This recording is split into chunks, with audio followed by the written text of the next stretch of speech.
ಓರ್ವನ ಬಂಧನ. 6 ಲಕ್ಷಕ್ಕೂ ಅಧಿಕ ಮೌಲ್ಯದ ಚಿನ್ನಾಭರಣ ವಶ. ಚಿಕ್ಕಬಳ್ಳಾಪುರ ಜಿಲ್ಲೆ ಚಿಂತಾಮಣಿ ತಾಲೂಕಿನ ಕೆಂಚರ್ಲಹಳ್ಳಿ ಪೊಲೀಸ್ ಠಾಣಾ ವ್ಯಾಪ್ತಿಯಲ್ಲಿ ಪ್ರಕರಣ.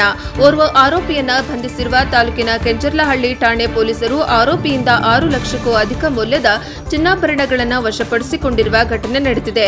ಚಿಕ್ಕಬಳ್ಳಾಪುರ ಜಿಲ್ಲಾ ಎಸ್ಪಿ ಕುಶಾಲ್ ಚೌಕ್ಸಿ ಮಾರ್ಗದರ್ಶನ ಹಾಗೂ ಚಿಂತಾಮಣಿ ಉಪವಿಭಾಗದ ಡಿವೈಎಸ್ಪಿ ಮುರಳೀಧರ್ ನೇತೃತ್ವದಲ್ಲಿ ನುರಿತ ಪೊಲೀಸ್ ತಂಡ ಸ್ಥಳೀಯವಾಗಿ ಒಂಟಿ ಮಹಿಳೆಯರನ್ನ ಗುರಿಯಾಗಿಸಿಕೊಂಡು ಅವರನ್ನ ಹೆದರಿಸಿ ಅವರ ಬಳಿ ಇದ್ದ ಚಿನ್ನಾಭರಣಗಳನ್ನು ದೋಚುತ್ತಿದ್ದ ಕಳ್ಳನ ಪತ್ತೆಗೆ ಬಲೆ ಬೀಸಿದ್ದರು.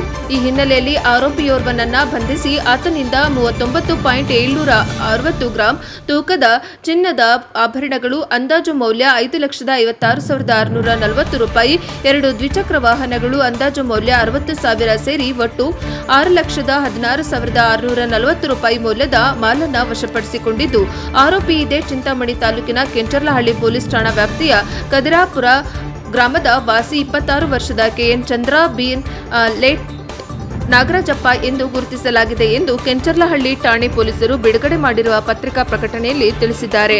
ವರದಿ ಚಂದ್ರಹಳ್ಳಿ ರವಿ, ನ್ಯೂಸ್ ಬ್ಯೂರೋ, ಪ್ರಜಾಪವ ಟಿವಿ, ಚಿಕ್ಕಬಳ್ಳಾಪುರ.